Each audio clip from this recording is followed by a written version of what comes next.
On Friday, December 1st, the Manitoba Theatre for Young People, in conjunction with Bad Hats Theatre, launched their production of Narnia. Inspired by C.S. Lewis's classic book series known as The Chronicles of Narnia, MTYP and Bad Hats invites audiences members to slip into the wardrobe and enter a world of fantasy, seeing Narnia through the eyes of the four Pevensey children, with the lion Aslan acting as their guide and advisor, in the process coming head-to-head with the evil White Witch who rules Narnia in a state of perpetual winter where there is no Christmas. This is a terrific holiday musical adventure that is sure to entertain children of all ages, from 5 to 95. And here to tell us more about Manitoba Theatre for Young People's production, I am joined by Sarah Flynn, who is MTYP's artistic associate. Hi, Sarah. Nice to have you here. Hi, thanks for having me. I'm excited to be here. Before we get to the production, MTYP is working with Bad Hats Theatre for this production of Narnia. Who are they? And it's my understanding this is not the first show that MTYP has collaborated with. Can you talk about the group a bit? So Bad Hats Theatre is a musical theatre creation company based out of Toronto. And we've actually worked with them 2 times prior to this. We had their original musical version of Peter Pan come and be in our season in 2019. And then we co-produced their Alice in Wonderland in 2022's spring, which then went on to be on Soul Pepper's stage last Christmas and won 6 Dora Awards in Toronto, which is a huge deal, and they're doing it again now. And then this Narnia production, we commissioned it, actually. It's one of our first big commissions in most recent years with the Bad Hats Theatre, because, you know, they just have such this stellar background of creating these incredible musical theatre performances for young people. So we thought, what better way to do that than have them premiere it in Winnipeg for us? Absolutely. So the production of Narnia started on the 1st. How has the run been going so far? Not only from a performance standpoint, but how have audiences been? Audiences have been great. They've been really resonating with the children and with their experience in Narnia. I had somebody tell me earlier today that their nieces saw the show and they couldn't stop singing, it's snowing, over and over again. It's just all those songs get so stuck in your head and the story's just so magical. There are 7 books in the Chronicles of Narnia. Obviously, the show does not cover all 7 books in 90 minutes.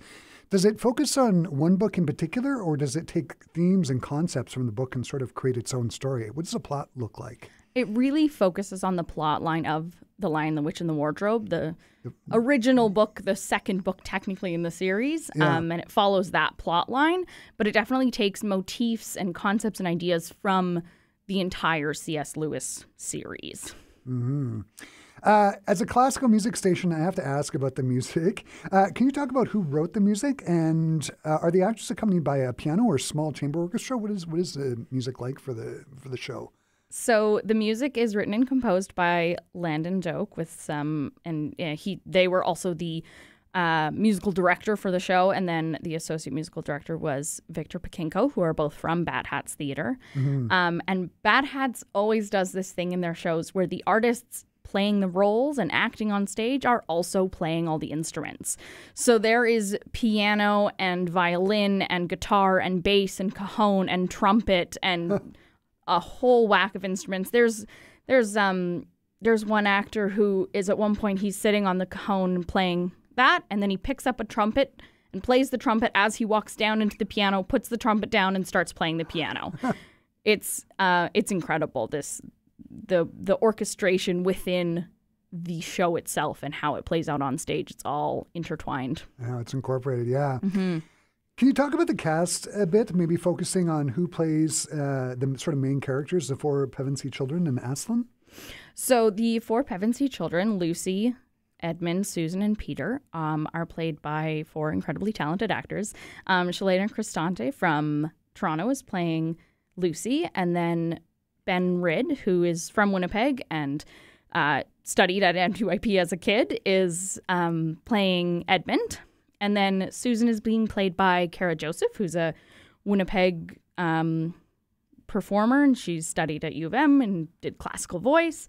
And then Davon Steele from Toronto is playing Peter, and Davon has a bunch of family connections back in Manitoba, so he's been like living with his grandma, which is really lovely. And so the four of them are creating these siblings that in this version they're more of a found family. They're not actual siblings. They are orphaned from their own stories that aren't sort of in this story. They don't tell exactly what happened, but because it's a little too sad is what the professor says. But these four have come together and are now trying to find a home together, and they get sent to the professor's house. Who's playing Aslan? So Aslan is being played by Melanie White, who's a Winnipeg performer.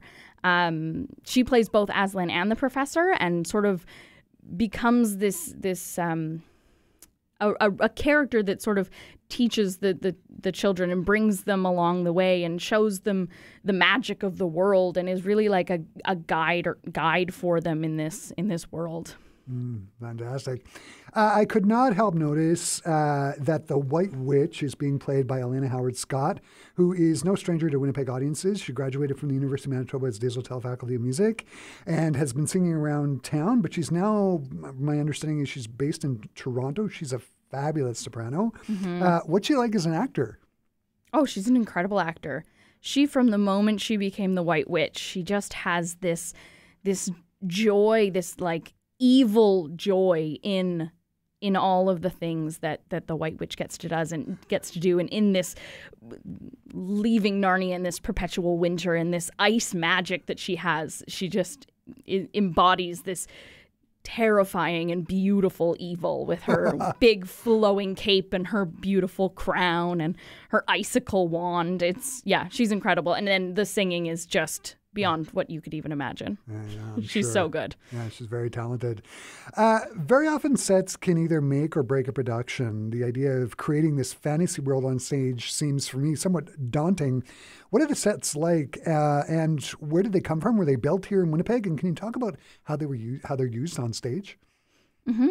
So Bad Hats always wants to make their sets look kind of like those of a house, that like children anywhere could find items in their house and create these imaginative worlds themselves. So the set is all designed by Julia Kim, who's an incredible designer in I think she's based in Toronto as well. And so then the set was built in-house, and the props were all like built and created in-house at MTYP by our incredible team. And it all sort of comes together with the lighting design by Catherine Johnson to make this regular old house turn into this magical world through our imagination and through the story. Oh, wow. Sounds really great. I read the interview that's with Matt Polipiuk and Fiona Sauter from Bad Hats. It's in the program for Narnia. And they bring up this really great point, this idea of this underlying theme of the books are very much like being a series of seasons. People have hard times, the winter of their lives, and then they have happier times, just sort of the spring and summer. Do you agree with that idea? And do you think this is one of the reasons why the Chronicles of Narnia is so popular today as it was in the 50s?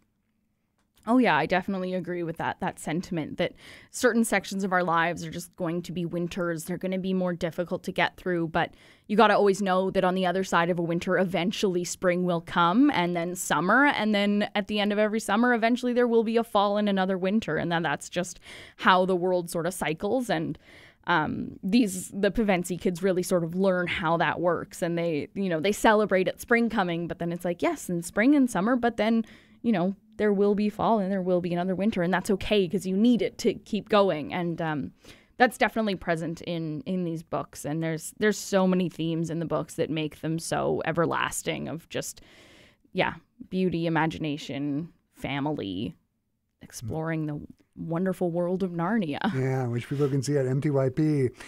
So in regards to audiences, would you say that Narnia could be appreciated by all ages, maybe children who have seen nothing but spring, or perhaps those who have a little bit more life road behind them and have seen a few more winters?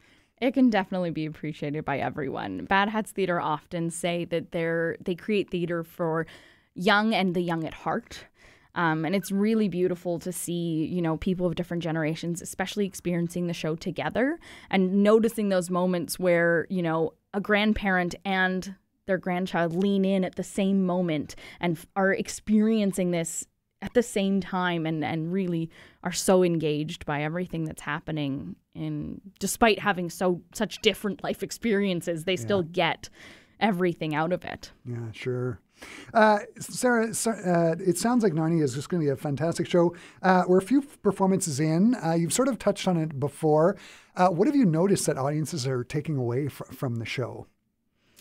I would say that they are falling in love with the characters. They're the young people that just love Lucy and Edmund and Susan and Peter. They come out singing the songs and humming the tunes and just like this wonderment and amazement at it. There's also quite a lot of big fans for Reepicheep the Mouse. He's a fan favorite among the young ones. This has just been so great to hear about MTYP's and Bad Hat's production of Narnia. When is the show running and when does the run end? And where can people get tickets?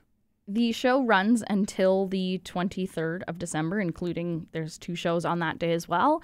During the weekdays, we have shows for schools, and then on the weekends, there's shows for the public. Almost every day of the week except Mondays, I think. You can find tickets online and at mtyp.ca, or you can always call us as well and call the box office, and they'll help you get tickets as well. Perfect. Sarah, thanks so much for taking the time to stop by and talk to me today. All the best in the upcoming performances. I'm sure they're going to be fantastic. Thanks again. Thank you.